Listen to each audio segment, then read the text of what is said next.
El día de hoy tenemos el honor de recibir al pastor Félix Cabrera, quien es pastor de la Iglesia Bautista Ciudad de Dios de San Juan, Puerto Rico.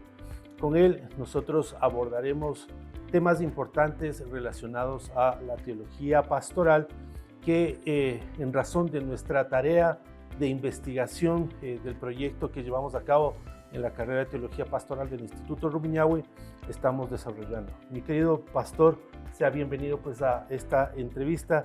Me gustaría pues que nos se presente pues con más amplitud, manifestando pues toda su trayectoria, experiencia, lo cual nos será útil, sí, pues en el contexto de la especialidad que usted tiene para el desarrollo de nuestra materia.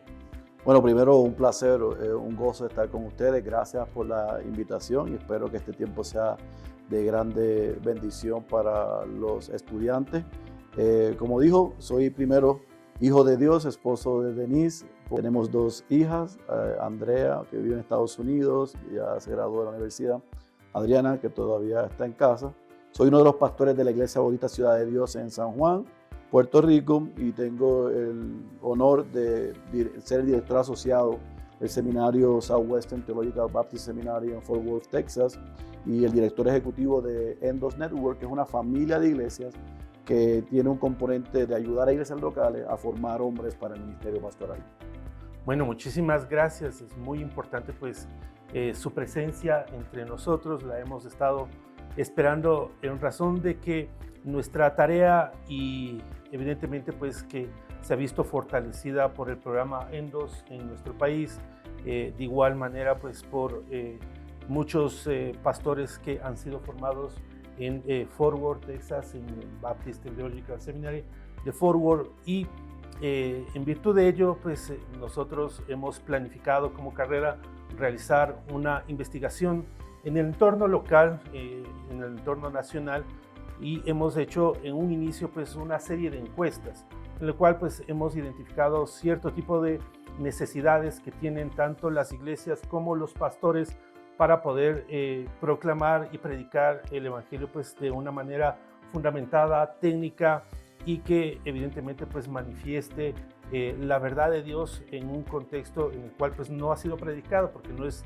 nuestra historia pues local, no es de las que se destaque en relación pues a la profundidad bíblica, al conocimiento teológico, y en virtud de ello pues hemos considerado importante trabajar sobre tres elementos que hacen referencia o relación pues a cualidades de una iglesia sana, una iglesia bíblica sana, y en este contexto pues hemos desarrollado los siguientes puntos: entonces la predicación expositiva, en segundo lugar la celebración de los sacramentos que están ordenados pues en las Escrituras, y por último pues la disciplina eclesial, ¿sí? A la que evidentemente pues debe formar parte de la congregación a través de sus líderes, a través de sus pastores, obispos, ancianos. Entonces para nosotros es importante abordar esto, ya que el manual que nosotros vamos a desarrollar pues va a servir de mucha utilidad en el entorno local. Entonces, conociendo pues su formación, su experiencia aún académica como docente, quisiéramos iniciar por esta primera parte en el contexto de la predicación. En el contexto de la predicación bíblica, ¿sí? ¿Cómo cree usted que favorece la predicación expositiva para que una iglesia sea bíblica y sea una iglesia sana? Si nosotros vemos las instrucciones que le da el apóstol Pablo a los ancianos de la iglesia en Éfeso, en Mileto, antes de ir a Jerusalén, él apunta a sí mismo, no con arrogancia ni con orgullo, sino con la seguridad de que él les predicó y no escondió, no evitó predicarle a ellos todo el consejo de Dios. ¿Por qué? Creo que es un buen punto de partida, porque el Señor Jesucristo es el dueño de la iglesia. Dios sabe mejor que nosotros la dieta que la iglesia necesita, que sus hijos necesitan. Y la mejor manera de poder alimentar el rebaño de Dios es predicando todo su consejo, predicando los libros de la Biblia que seleccionemos, pero de una manera expositiva, sea verso por verso. Cuando decimos verso por verso, no estamos diciendo que cada sermón tiene que incluir solamente un verso, sino que nosotros podamos presentar en ese sermón que vamos a predicar, de ese libro y de esa porción que vamos a escoger, que el punto central del texto sea el punto central del sermón. Que nosotros podamos ayudar a nuestra iglesia a que ellos puedan entender el contexto, qué estaba sucediendo a la luz de ese libro, identificando el género, el contexto que estaba tratando de decirle el autor a esa audiencia, si lo hubiese, qué importancia tiene el género, para nosotros poder explicar lo que estaba sucediendo, hacer una reflexión teológica para entonces llevarlo a Cristo y después aplicarlo. Pero ¿qué es lo que vemos hoy? Vemos hoy que se toma un texto al azar y se quiere inmediatamente aplicar. Este texto para nosotros significa esto. Y eso es un mal ejercicio exegético, hermenéutico, porque queremos ver otra vez el contexto, qué estaba sucediendo, poder presentar a Cristo en ese texto y entonces aplicarlo. Cuando nosotros hacemos eso, nos estamos asegurando que nuestras iglesias, que el rebaño del Señor, ubicado en nuestras iglesias, está escuchando lo que Dios quiere decirle, no la opinión de los pastores. Y eso nos asegura que aún en nuestras imperfecciones, aún con nuestras limitaciones, Dios va a respaldar su palabra. Él ha hablado, nos ha dejado un libro, Él quiere que abramos ese libro, que leamos ese libro, que expliquemos ese libro y Él se encargará a través de su espíritu de aplicarlo a la vida de la iglesia. Porque cuando nosotros estudiamos un libro perfectamente, pues hay que conocer el contexto. Y ese trabajo exegético pues requiere de una tarea importante previa por parte de los pastores y como usted bien señala, no es una tarea realizada al azar o al apuro, ¿no? Entonces, evidentemente, pues requiere de un trabajo previo. Probablemente, pues para muchos en el contexto local, vemos que en nuestro país nosotros tenemos pastores que son bivocacionales.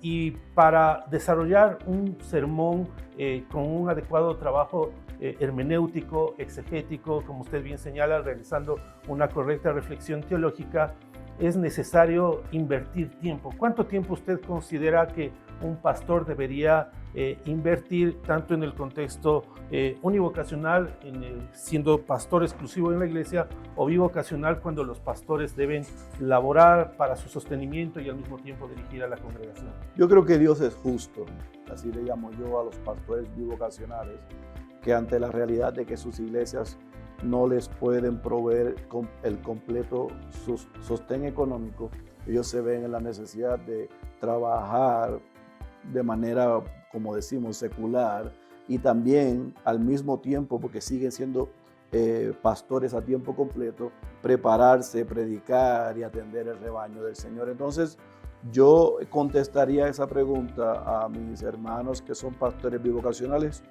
todo el tiempo que tengas posible.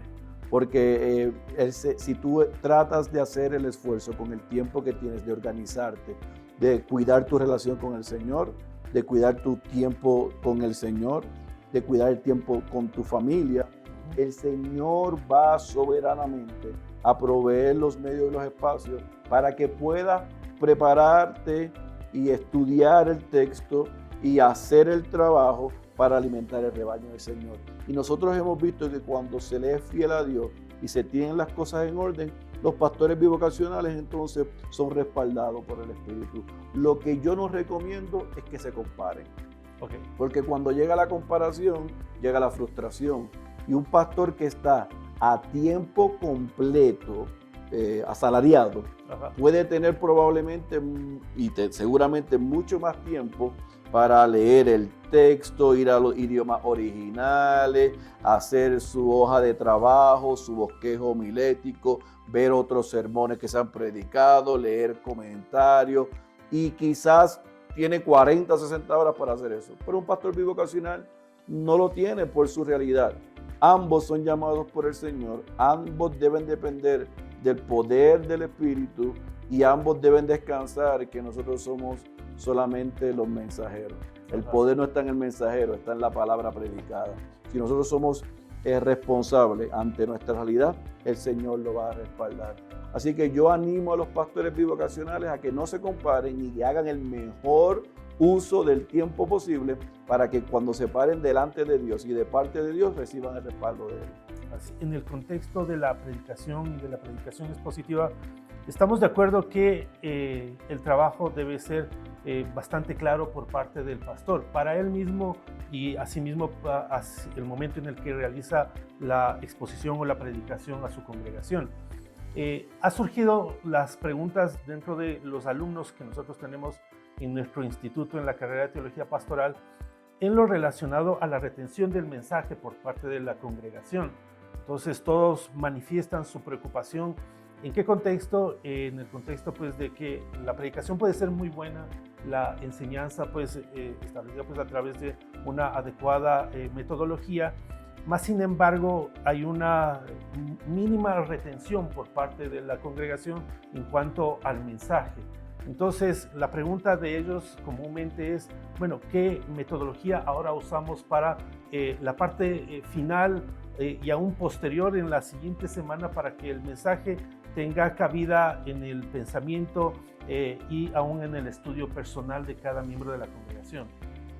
Yo creo que esa es la belleza de la predicación expositiva, libro a libro, capítulo a capítulo, pueda leer el texto que corresponde el día del Señor a predicarse. Eso yo lo que primero animaría a los predicadores a que enseñen a la iglesia que el sábado antes o el viernes lean el texto que se va a predicar. Número 2, que cada vez que se comience a predicar la porción que corresponda, se haga un breve repaso de lo que se predicó anteriormente para que la audiencia pueda continuar la línea melódica que se viene trayendo y ellos puedan recordar, aunque sea en bullets, en puntos, de manera bosquejada lo que se enseñó. Número 3, tratar de al inicio del sermón ser muy puntual y presentar cuál es el argumento principal o central del sermón. Y otra vez, si nosotros predicamos expositivamente, el argumento central de nuestro sermón debe ser el argumento central del texto. Pero sería bueno que nosotros lo presentemos al inicio del sermón, que lo repitamos a mitad del sermón, para que cuando vayamos a las aplicaciones, la gente esté fresco de que aunque estamos viendo los versículos, se nos está explicando el contexto, aquí hay una línea que va corriendo en todo el mensaje y esa es la línea que entonces yo voy al final tratar de que se pueda aplicar. Hay una realidad. La predicación expositiva es algo novel, es nuevo en nuestras iglesias hispanohablantes. Y hay desafortunadamente en nuestro contexto hispanohablante mucho analfabetismo bíblico. La gente visita la iglesia, dice que conoce la palabra, pero realmente no son estudiantes de la palabra. Entonces, para que un predicador pueda combatir esas respuestas del rebaño y de las ovejas y de los miembros, es que no puedo retener tanta información. Por un lado, debe continuar predicando expositivamente con quizás algunas de las ideas que hemos dado, pero también en los estudios bíblicos, escuela dominical, institutos que tengan en la iglesia, debe asegurarse de enseñar a la iglesia bibliología, la doctrina de la Biblia, y que comience a enseñar a la iglesia cómo escudriñar las escrituras. Si hacemos eso paralelo y nos recordamos que el trabajo que vamos a hacer nosotros de exégesis y hermenéutico no lo tengo que llevar 150% al trabajo homilético y la exposición, porque no es el salón de clase, no es un ambiente ni escenario académico. Nosotros vamos a predicarle al rebaño del Señor la palabra del Señor con el respaldo del Espíritu del Señor. Y Él tiene algo que decirle a ellos y nos va a usar a nosotros. Es importante que podamos brindar alguna información importante del contexto para que se ubiquen, pero que el sermón esté lleno de lo que está la palabra y que sea aplicable. Así que, por un lado, ellos van a caer en la medida que sigan siendo expuestos a todo el consejo de Dios. Por otro lado, creen los espacios para ayudar a la iglesia a escudriñar la palabra, porque nosotros no somos capaces de provocar hambre por la palabra. Eso lo hace el Espíritu de Dios, pero Dios nos ha dado los medios y la forma, y es escudriñando y estudiando su palabra. Ahora hemos visto que el trabajo de preparación del sermón y de la predicación en nuestros tiempos actuales, y también ha sido la inquietud de nuestros estudiantes, es la relación que debe tener el pastor, ¿sí?, con ciertas herramientas que han venido surgiendo en estos últimos años, como es la de la inteligencia artificial. Evidentemente, pues hay muchos que ya han venido pues explicando y poniendo sus puntos de vista en relación al uso y abuso de la inteligencia artificial. Desde su punto de vista, ¿qué es la inteligencia artificial para el pastor?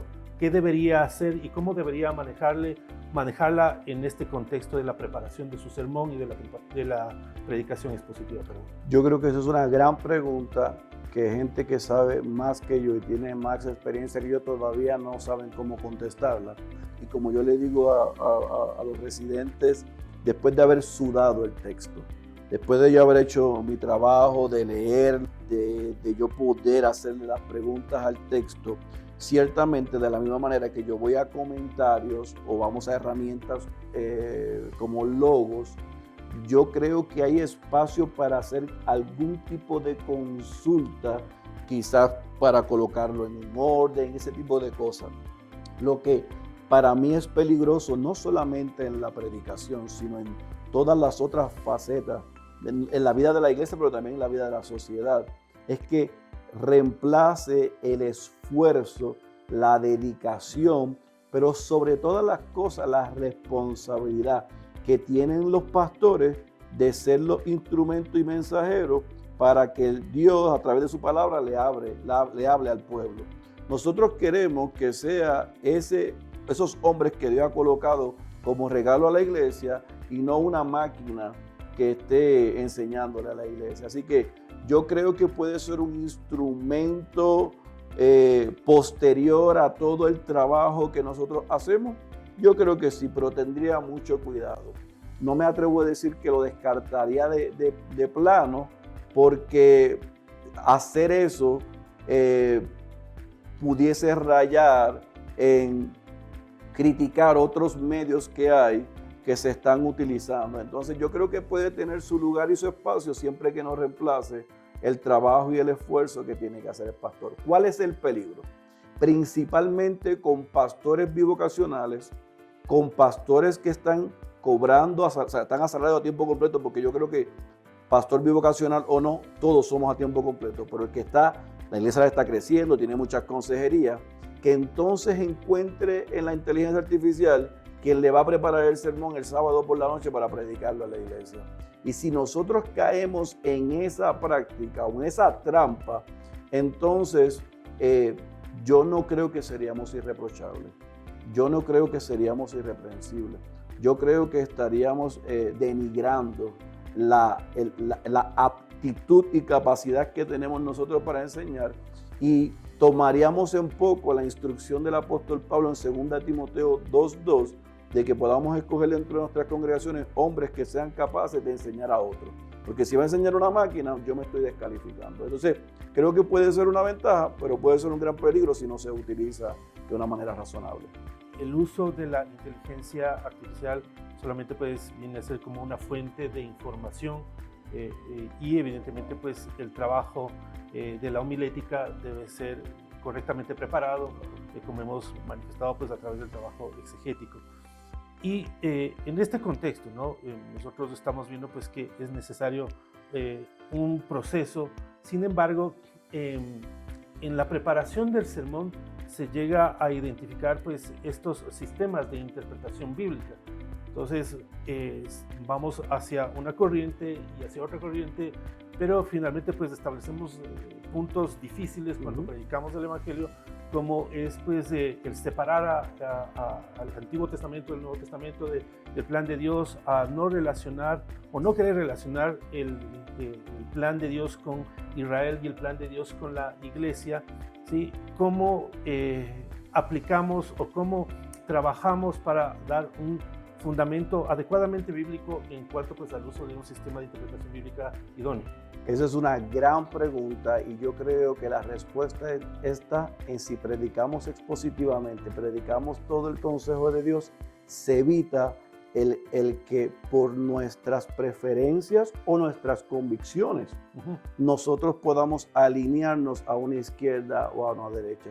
No podemos negar que evidentemente nuestro trabajo exegético y cuando vayamos quizás a consultar va a haber una tendencia, aquellos que nosotros seguimos, escuchamos y nos han influenciado, pero si nosotros tratamos de ser lo más fiel a poder predicar el consejo de Dios como está plasmado y tratar de ser lo más fiel a lo que el punto principal del texto sea el punto principal del sermón, nosotros vamos a ser fieles en la predicación y la iglesia va a ser alimentada a pesar de que podamos tener unas convicciones, unas preferencias.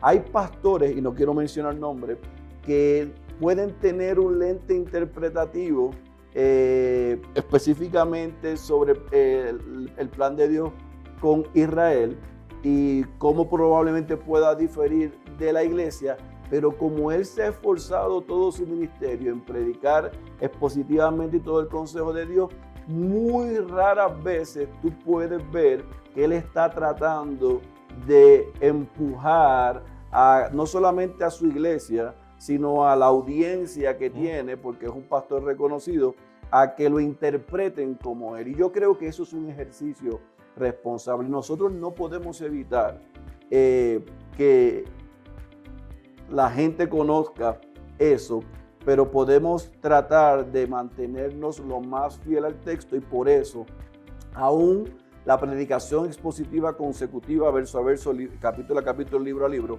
pero aún la temática expositiva, porque yo no creo que esa es la dieta que debe tener una iglesia, pero si nosotros queremos hablar de un tema particular, amárralo al texto y que del texto entonces tú puedas probar el tema. Eso va a evitar que entonces tengas una iglesia donde se vaya a un lado o se vaya al otro y pueda causar confusión en aquellos, como mencionabas al principio, que quizás no están todavía lo suficiente maduros o duchos en la materia de la interpretación bíblica, pero pueden recibir la palabra y están siendo ministrados y sus vidas están siendo transformadas. En este primer punto es que evidentemente la predicación expositiva en una forma natural nos podría acercar lo más próximo posible a la verdad de las Escrituras y de lo que el autor quiso decir, y que evidentemente pues trae consigo pues la verdad inerrante de la palabra de Dios hacia los oídos de la congregación que necesita ser edificada. Desde este punto de partida, si es que nosotros predicamos expositivamente, sí, expositivamente enseñamos las Escrituras, sí, ¿cómo afecta la predicación expositiva al desarrollo de las otras actividades que son parte de la iglesia, como la celebración de los sacramentos establecidos pues, por el mismo Señor Jesucristo? Muy bien. Antes de contestar esa, para cerrar, porque estoy totalmente de acuerdo contigo, el nosotros predicar expositivamente estamos enseñando a la iglesia no solamente una clase de membresía o de identidad de lo que nosotros creemos, que la Biblia es inspirada, es autoritativa, es inerrante, es infalible y tiene todo el poder. Y nosotros estamos debajo de la autoridad de las Escrituras.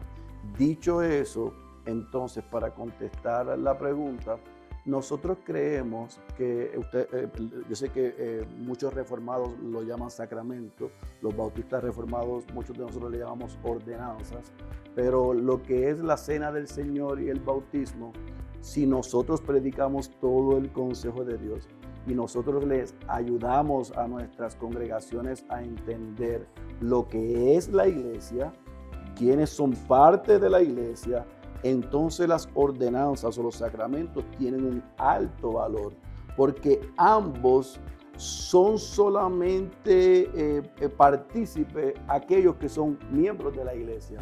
Entonces tiene suma importancia y viene como consecuencia de predicar todo el consejo de Dios. Porque cuando nosotros predicamos, por ejemplo, el libro de Hechos de los Apóstoles, el nacimiento de la iglesia, cómo el apóstol Pablo sale en todos estos viajes misioneros a iniciar iglesias. Después vemos las cartas pastorales, pero también vemos las otras epístolas. Nosotros vemos que están dirigidas a cuerpos de creyentes reunidos en algún lugar específico, a una hora específica, bajo un liderazgo específico, para seguir el ejemplo de Jesús con el bautismo. No solamente eso, sino para también seguir las instrucciones de Jesús con el bautismo y la cena del Señor. Entonces, yo creo que igual que el tema de la predicación expositiva, en la iglesia hispanohablante, nosotros tenemos no solamente que enseñar y predicar todo el consejo, sino también tenemos que enseñar qué es la iglesia, qué es la membresía, para que puedan tener entendimiento de lo importante, valioso y lo que significa para ese grupo de creyentes la celebración de la cena del Señor y del bautismo. Al asumir la responsabilidad por medio de la membresía y comprender así pues que la iglesia no la hace el pastor, correcto, sino que la iglesia pues la forma toda la congregación, y por lo tanto pues las decisiones que se toman y se asumen es en un contexto de responsabilidad, atendiendo el llamado que Dios ha hecho a cada miembro que ha sido ordenado en la congregación misma. Entonces, desde esta perspectiva, vemos que hay una necesidad de celebrar pues estos sacramentos u ordenanzas, pero también hay eventos en los cuales ya no es tan bonito ser parte pues de la membresía, como el hecho de cuando la congregación o la iglesia debe ejercer disciplinas, ¿no? Debe aplicar disciplinas, y vemos que en muchos lugares es mejor dejar hacer, dejar pasar, y que por tanto pues no nos hagamos enemigos, no discutamos ni tratemos estos temas difíciles, y pues ignoremos estos eventos que de cuando en cuando suceden en las iglesias. En el contexto de una iglesia sana, bíblicamente sana, ¿sí? ¿Cuál es el manejo y el proceso que debería llevar a cabo en cuanto a la disciplina eclesiástica? De lo que es la membresía. La membresía tiene que ser enseñada bíblicamente, neotestamentariamente correcta, para que la gente entienda que si tú tienes una puerta de entrada, también hay una puerta de salida. Si no solamente es que tú te comprometes el día que te bautizas, donde públicamente compartes con un grupo de la gente, lo deja así, simplemente estoy compartiendo públicamente lo que Dios ha hecho en mí. No, el bautismo es la puerta de entrada a ese grupo de creyentes, donde tú te comprometes a estar bajo un liderazgo específico, que van a velar por ti, donde tú te conviertes junto a ese grupo de creyentes en embajadores del reino. Las llaves le fueron dadas a la iglesia para que hagan uso de ellas, necesitan a sus líderes, pero en esa membresía hay unas responsabilidades, y dentro de esas responsabilidades nosotros tenemos que saber que si no las cumplimos, entonces hay ¿qué? Consecuencias, y una de las consecuencias de ella es la disciplina. Es un medio que nosotros vemos en las Escrituras dadas por Jesús, y el apóstol Pablo nos las enseña para que la gente que son creyentes, miembros de una iglesia, cuando pecan, puedan venir al arrepentimiento. Porque lo que estamos buscando es confesión, arrepentimiento, restauración y reconciliación. Entonces, ¿qué es la disciplina eclesiástica? La disciplina eclesiástica la vemos en el Nuevo Testamento en dos vías. La vía lenta, que es Mateo 18, yo veo al hermano pecar, voy y voy a donde él, le llamo la atención, y yo creo que el Espíritu Santo está en él y está en mí. Cuando yo le digo lo que yo encuentro, él se arrepiente, confiesa, se arrepiente, y lo hemos hecho bien, lo hemos ganado. Si vemos que más adelante se repite, eso uno dice, pues ve con otro testigo. Y si él se arrepiente, hemos ganado al hermano. Pero si él continúa, entonces Jesús nos da el medio de que vayamos y lo llevemos a la iglesia, a ese grupo de creyentes, y le digamos, ¿sabes qué? Fulanito no se está comportando como un creyente. Y por ende, nosotros como iglesia tenemos que, después de un proceso donde hemos tratado de predicar el evangelio, de recordarle el evangelio, de señalarle su pecado, de llamarlo al arrepentimiento, como no lo ha hecho y se ha mantenido rebelde, entonces vamos a la disciplina, que es un ejercicio donde la iglesia va completa, no uno, no dos, va toda la iglesia detrás de él o ella para que él pueda confesar y arrepentirse. Si eso no funciona, entonces Jesús nos dice en Mateo 18 que lo tengamos como un gentil, como un no creyente. Sale excomulgado, fuera de la comunión de la iglesia. Pero fíjese que esa disciplina toma tiempo, es lento el proceso. Eso es lo que veo en Mateo 18. Pero en 1 Corintios 5 vemos la disciplina rápida. Y a mí me llama la atención cómo el apóstol Pablo en 1 Corintios 5 llama a aquella iglesia y les dice: yo estoy indignado contra ustedes porque ustedes no se han entristecido, no han asumido el rol de llamar lo que está mal y pecado, pecado. Y ahí vemos entonces una expulsión rápida, porque ya ese pecado es público, es contumaz y es de una manera tan abierta que está mandando el mensaje a la iglesia: yo no quiero tu intervención. Así que entonces ahí no hay una disciplina de llamarlo a la confesión, al arrepentimiento, sino de expulsarlo. Así que alguien dijo en una ocasión que el fracaso más notable, creo que fue el doctor Martin Lloyd-Jones, más notable de la iglesia moderna es la falta de la disciplina eclesiástica. Otro dijo que cuando nosotros dejamos de aplicar la disciplina en la iglesia, Dios se va de ella.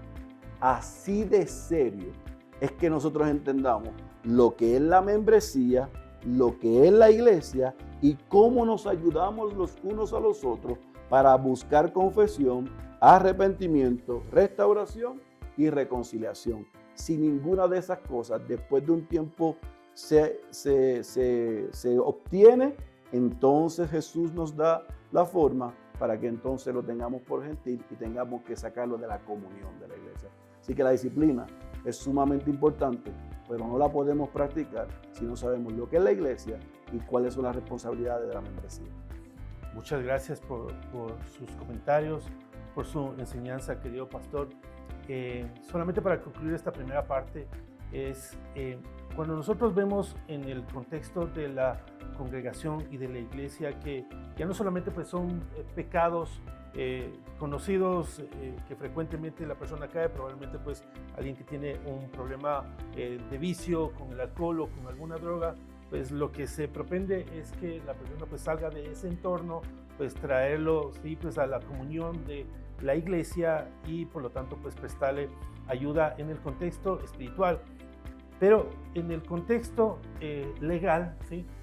Las iglesias nos encontramos vinculados ya pues a distintas situaciones en nuestro país debido a que hemos tenido casos desde hace alrededor de 10, 12 años en los cuales los pastores han sido cómplices por cuanto el que está cometiendo la falta no solamente pues disciplinaria en el contexto de la norma de la iglesia, sino la falta en el orden jurídico, legal y penal, ¿sí? Como los casos que tuvimos pues hace 12 años cuando un hijo de un pastor, ¿sí? Asesinó a una niña, una chica, pues miembro de su propia iglesia, y en ese contexto pues pasaron alrededor de 8 o 10 años hasta que se dicte una sentencia. En esta sentencia el juez determinó pues una reparación integral hacia la familia, hacia esta persona, hacia la familia de la fallecida.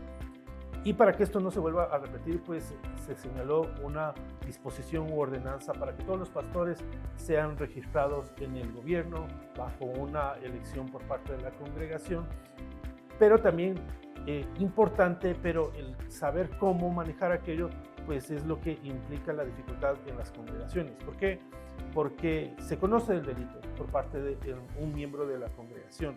otro miembro pues con autoridad en la iglesia, ¿cuál debería ser el manejo en este contexto? ¿Puede ser directamente entregarlo a las autoridades o tiene que pasar por un proceso corto o rápido, como usted lo acaba de mencionar de Mateo 18 y 1 Corintios?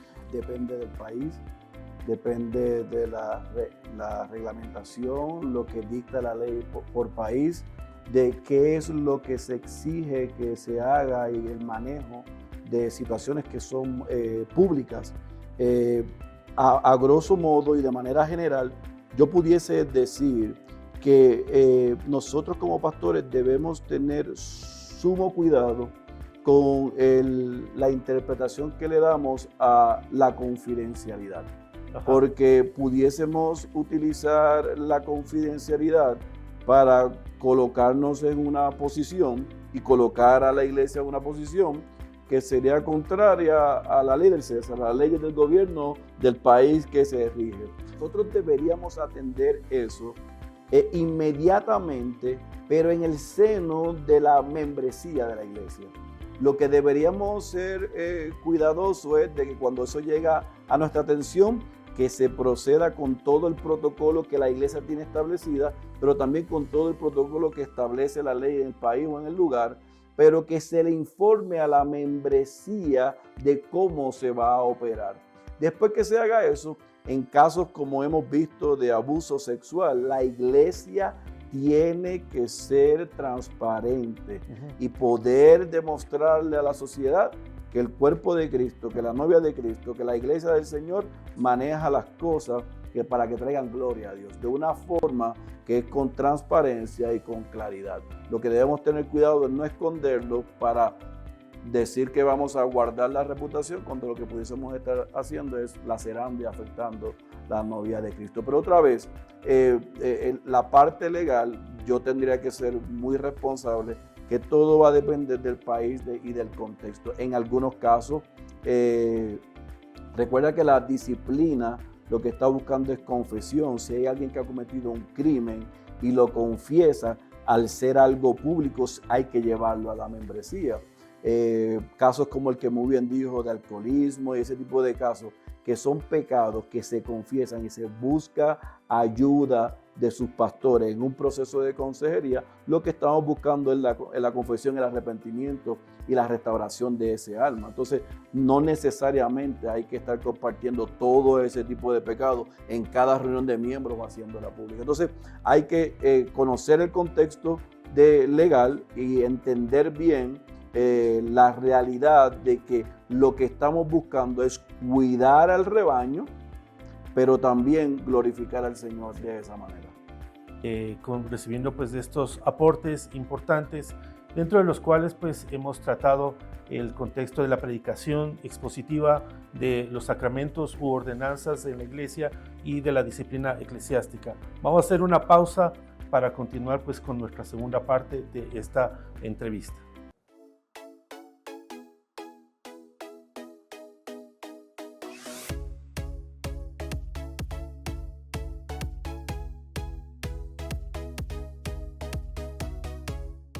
Bueno, bienvenidos nuevamente. Vamos a continuar con la entrevista que estamos teniendo, esta gran oportunidad de conversar con el pastor Félix Cabrera, quien nos ha expuesto pues elementos bastante claros en relación a la predicación bíblica, a los sacramentos y a la disciplina eclesiástica. Entendiendo pues la misión que tiene la iglesia de formar discípulos, y evidentemente pues el discípulo no debe ser alguien que solamente se quede pues con el alimento, ¿sí? Y que no lo procese dentro de sí mismo para que pudiese asumir una función, un rol que evidentemente también es el llamado de todo creyente cuando es convocado pues a la iglesia de Dios. Entonces esto representa pues un desafío importante para los pastores, porque identifica que debe supervisar al rebaño de Dios en cuanto pues a el ministerio, a la vinculación a un ministerio, sí, pero también el asumir responsabilidades dentro de la iglesia. ¿Qué mecanismo es el idóneo para que un miembro nuevo pueda cumplir este proceso? ¿Sí? Después de miembro Sí, pues no solamente pues, ser simpatizante o alguien que mira de lejos, sino pues alguien que se compromete con la misión. ¿Qué proceso debería cumplir y quién lo debería liderar?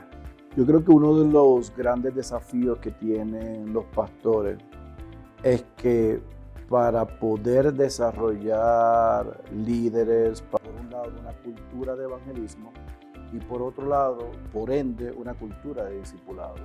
Nosotros queremos que la gente se salga de las gradas a las bancas y de las bancas a la acción. Para lograr eso tenemos que ir a buscarlo, tenemos que salir y evangelizar e ir y preparar a nuestra congregación para que de manera individual, en el seno de su hogar, en su lugar de estudio, en su lugar de trabajo, con sus amigos, pero también de forma corporativa, salgan a compartir y predicar el evangelio. A nosotros no se nos pide cuenta por la siembra, no por la cosecha del Señor. Pero debemos ser responsables y crear una cultura de evangelismo donde todos los miembros estén conscientes de que parte de mi responsabilidad como cristiano y de nosotros ser una iglesia saludable es que compartamos el evangelio. Dios va a salvar y cuando Dios salva, entonces tenemos que tener un proceso de discipulado, que es transferir vida. Es que los creyentes puedan tomar a esos nuevos creyentes y enseñarles la palabra, enseñarles disciplinas espirituales, cómo vivir la vida cristiana. Si nosotros podemos lograr una cultura de evangelismo, una cultura de discipulado, el trabajo para el pastor o los pastores disminuye, porque se está cumpliendo Efesios 4. Nosotros estamos preparando y capacitando a los santos para que ellos hagan la obra del ministerio. Nosotros los vamos a preparar a ellos para que ellos vayan y compartan, para que ellos se inviertan en otros y eso trae salud a la iglesia. Pero ¿cuál es el desafío para los pastores? Bueno, que dependiendo del contexto dicen, yo no soy muy amante a esto o yo no tengo tiempo para lo otro y entonces produce una cultura de inercia, donde la gente va el domingo, los días que tenemos estudios discipulados, hombres, mujeres, niños de pareja o jóvenes, a recibir, pero eso se le está quedando en la cabeza. No los está transformando porque no lo están llevando a la acción y a la ejecución. Entonces, ¿qué debe hacer el pastor?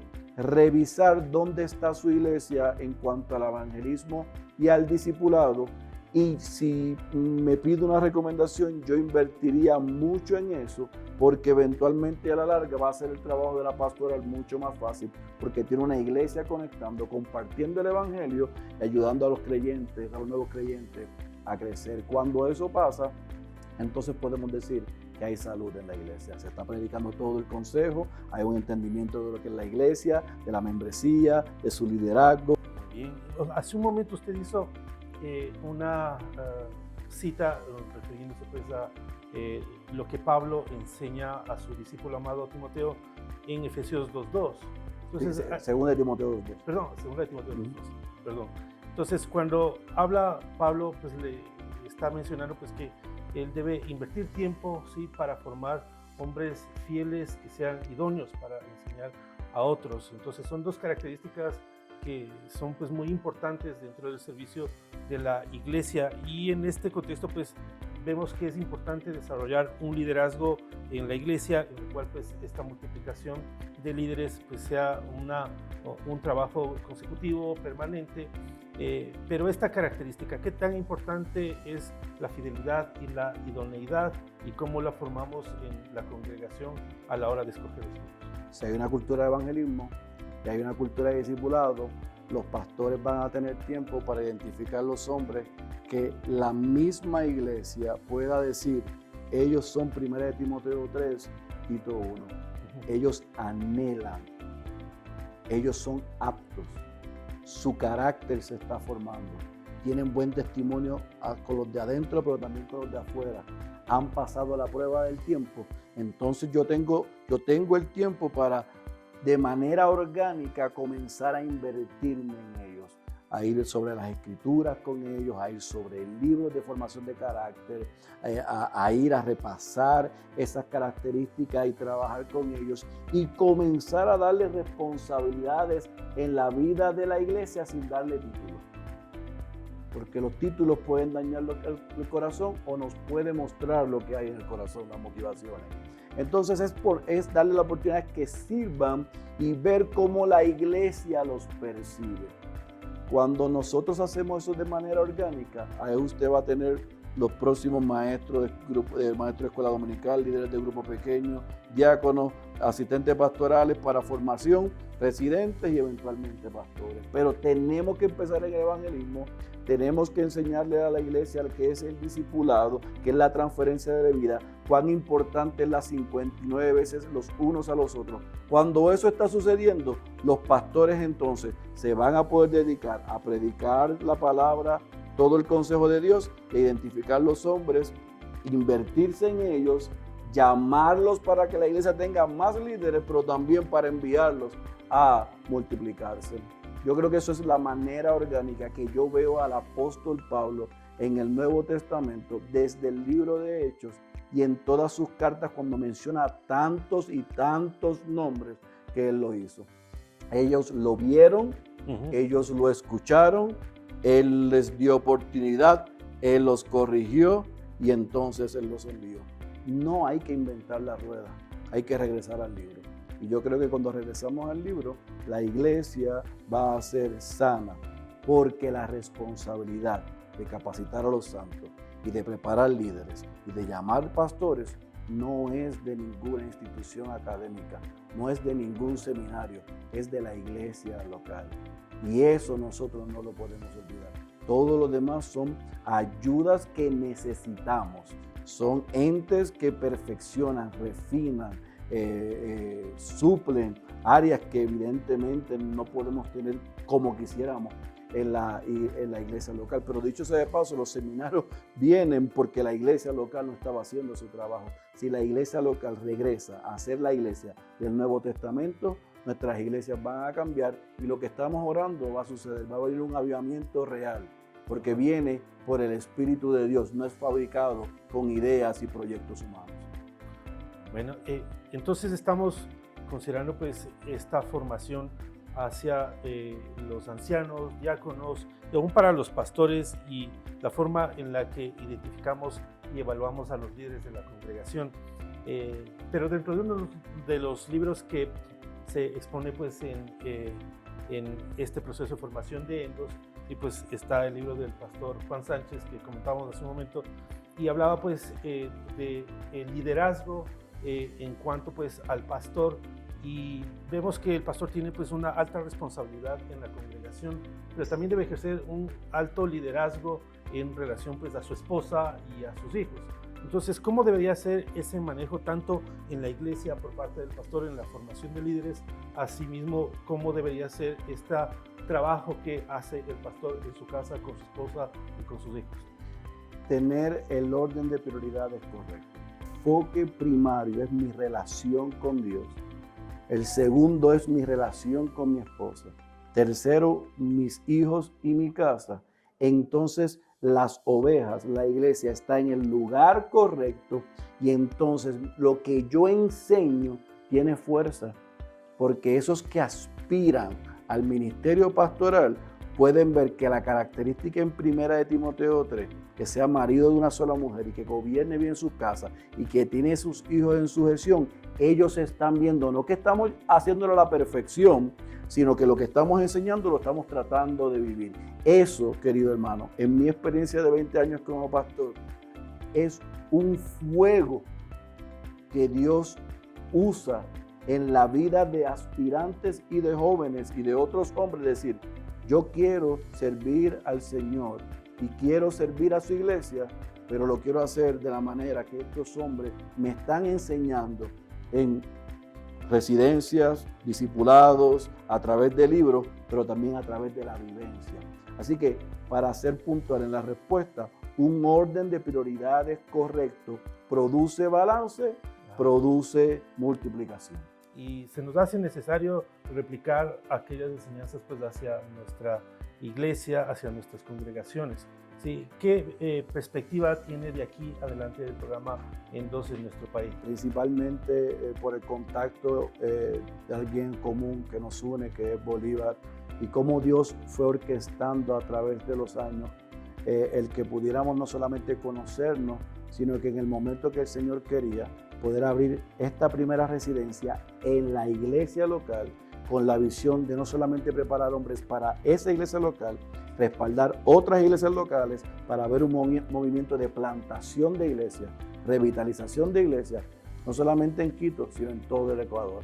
Así que para nosotros en Endos es un honor y un privilegio unirnos a lo que Dios ya está haciendo en este hermoso país. Bueno, muchísimas gracias. Hemos disfrutado de este tiempo con el pastor Félix Cabrera, pues dándole la bienvenida a nuestro país y que pues sea en muchas más ocasiones su visita, y su visita pues ha sido importante, así como este tiempo de entrevista. Muchísimas gracias, querido pastor, que Dios lo bendiga pues en su ministerio. A ustedes también, gracias.